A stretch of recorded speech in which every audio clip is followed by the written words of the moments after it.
next stop, Lumbini.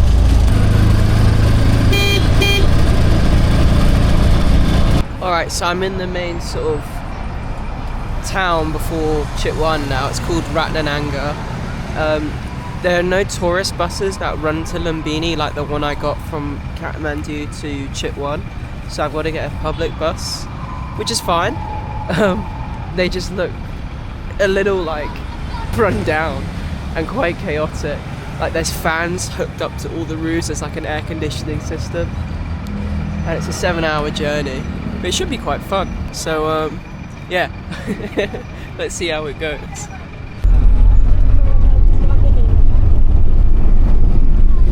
Guy's just standing there with the door wide open, and he just runs out and tells people to get on the bus, and then it just starts moving straight away.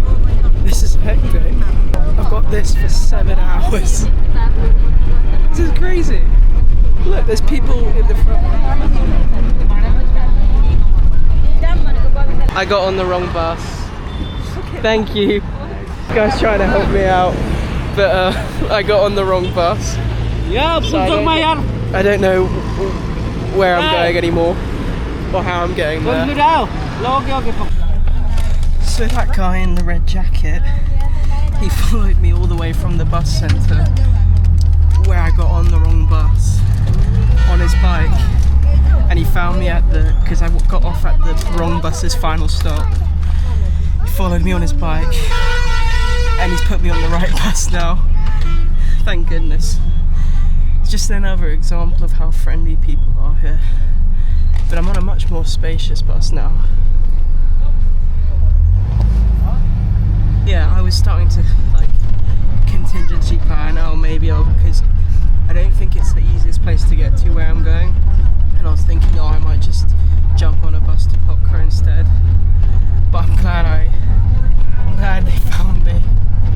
We're not even driving on road anymore. This is all just like dirt tracks.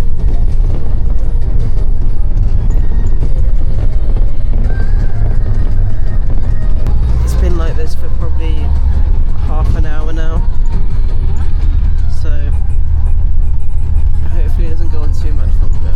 So if you couldn't tell at this point in the video, I'm pretty tired. The aircon's not working, so I'm hot. There's loud music playing. At one point there was a baby crying. The road is super bumpy, which means I can't sleep the time away. So yeah. Alright, so I made it to this town, and apparently from here it's like 20 minutes to Lumbini. I'm slightly regretting my decision because you can feel every single bounce of the road on this thing. It's so bumpy.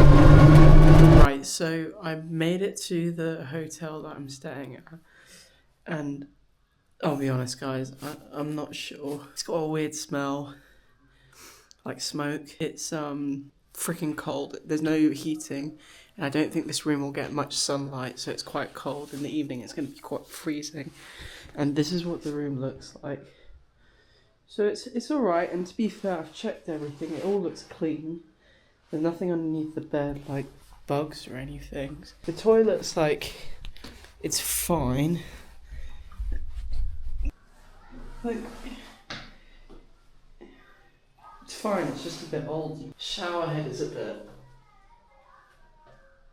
yeah, I'm not sure. But don't really want to go. I'm here till... it's Thursday now, and I'm here till Sunday, and I don't really not want to shower. There's a bug.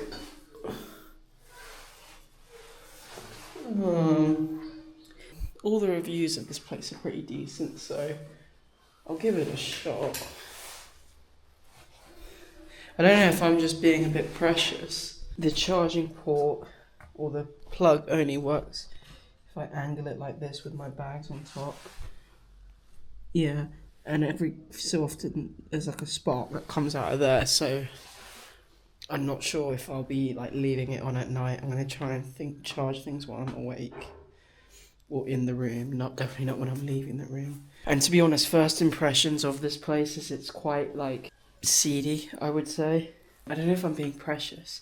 I'm 15 minutes away from the border of India, and it definitely shows, not to sort of perpetuate stereotypes, but it looks a lot like how I expect India to look in that. It's a lot dirtier. So this is where I'm staying. Nice prayer flags and everything.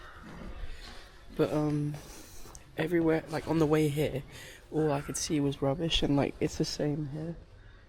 It's just rubbish. Again, I don't know if I'm just being a bit precious, but yeah, my first impressions haven't been great, but I'm here tomorrow and the next day I get a full day, so I'll get to see what the place is properly about. I'm sure inside the grounds it must be really nice, which are literally like 200 meters that way. I found this little restaurant. Yeah, looks like it's run by just this small family. Food's good. It's got some momos, some egg fried rice. Weirdly, they're giving me ketchup with the egg fried rice. I don't know why, but it all tastes pretty good and pretty fresh, to be fair. So I think after this, I'm just gonna go back to the hotel and chill, get an early night. I'm supposed to be here 2 days. I might cut it out. I don't know. We'll see. Right, so this morning I'm in an area called the International Monastic Zone. Every country that I guess wants to has built a temple here, like a Buddhist temple. So pilgrims from respective countries can come visit here and visit their temple as well as other ones. There's French, German, Russian, Thai, Korean, Myanmar. So I'm now at the Golden Temple. As you can see, why it's named that, it is golden, and it looks like, oh, there's another one over there. People pray at different positions depending on the day. So there's Friday, over there is Thursday. I'm assuming this is Saturday. But yeah, it's quite cool. It's quite big. Big bell. I want to try and find, because I saw the Thai one from a distance and it looked really cool, so I want to try and find the way into that one. And then you can also apparently go to the place where the Buddha was born. Oh, I also had to take my shoes off to come in here. I think you've got to do that for most of these places. Alright, so this one is the Cambodian monastery. It looks like Asian Disneyland. It is seriously impressive, to be fair. I mean, look at that.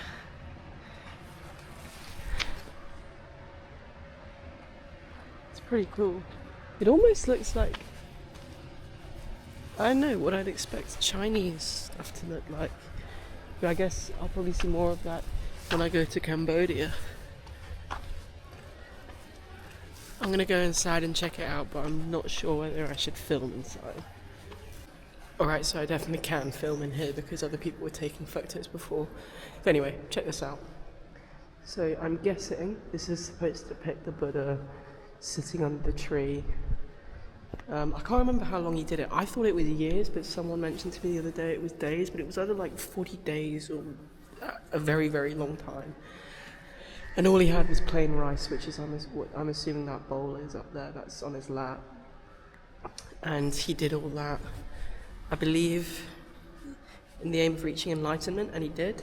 But this place is kind of like the Sistine Chapel in that there is just paintings covered everywhere, which I assume are depicting the Buddha's life, I assume. It's really cool in here. And it's also very cool in here in that it's not as warm as outside.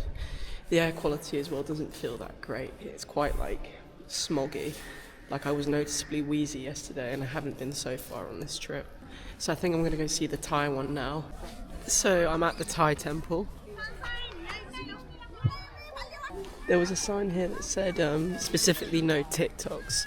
But everyone's taking photos, so I assume photos and videos are fine, just no TikToks. The inside of the temple isn't actually that interesting. It's quite minimalistic, which surprised me compared to the Cambodia one. The other thing I've noticed is they're still building a lot of these temples. Like, I don't know if this is going to be... It must be an extension to the existing Pai temple they've got. I've just hidden away for a second because there's a lot of people here. This part's nice. It's very like... I don't know, just it looks clean. I've stopped off at like what I think is like the middle of the site. There's like a river that runs through.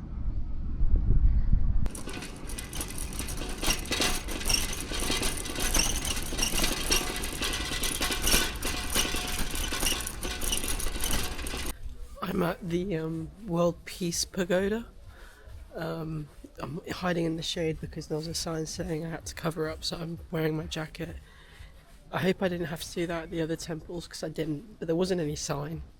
And there is at this one, so I'm assuming no. But this is what it looks like. It's pretty big. It's supposed to be a symbol of world unity and harmony and everyone getting along. Couldn't pick a more ironic time to talk about that, I guess. And the world's so intent on blowing itself up. I found a quite cool looking, kind of looks like a Chinese temple, but I don't think it is from Google Maps. Anyway, I'm gonna take a look inside. Looks like there's still a lot of work going on here, but the temple itself looks pretty cool. There's a lot of rubbish everywhere as well. But yeah, look, looks like there's still loads of work that needs to be done there. So this temple is called the Temple of 1,000 Buddhas, and I think I can see why. Those are all Buddha statues. There are 3 main big ones, and then the rest are all small ones.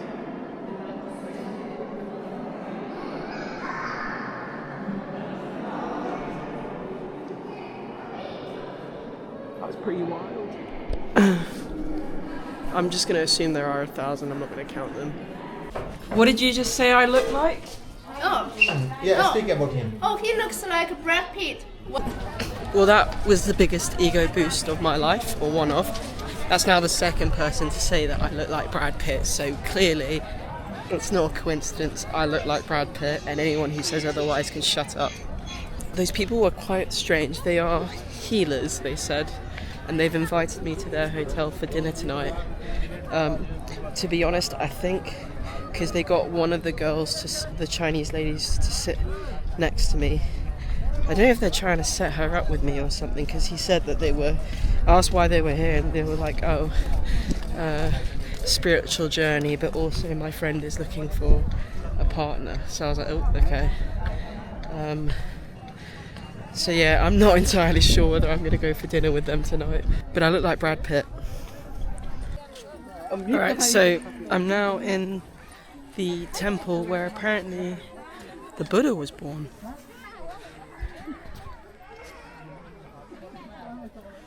It's quite nice, the surrounding ground and the gardens. Oh my god. So nice, the quality. You can say hi if you want. Hi. You make YouTube? Yeah. YouTube channel. What is your name? Hello. Hi. Seems like I've got everyone around me now. See has iPhone 17. No. The Buddhists have got me chilling with them. No, yeah, the Buddhists have got me chilling with them now. They gave me a mat. I'm joined in with the ceremony. Apparently this is the Buddha tree. Yeah, I have no idea what's going on, if I'm about to meditate or what, but I'll see. I don't know exactly what was going on, but they were kind of just sitting there. And I sat with them for maybe like half an hour, 40 minutes. The guy next to me collects currency, so he was asking me if I had any pounds for him. Unfortunately, I didn't, otherwise I would have given it to him. But, yeah, I think I'm just going to head back to the hostel now. Chill for a bit. So, another day, another bus. A 7-hour one to Pokhara. I decided to leave here a day early.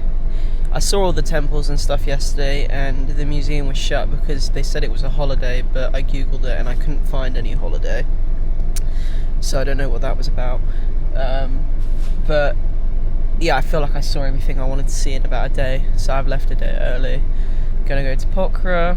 I'm there for about a week or so, and then do Poon Hill trek next week for 4 days, I think it is, to a height of 3,200 meters. And if I like it, I might do another hike after.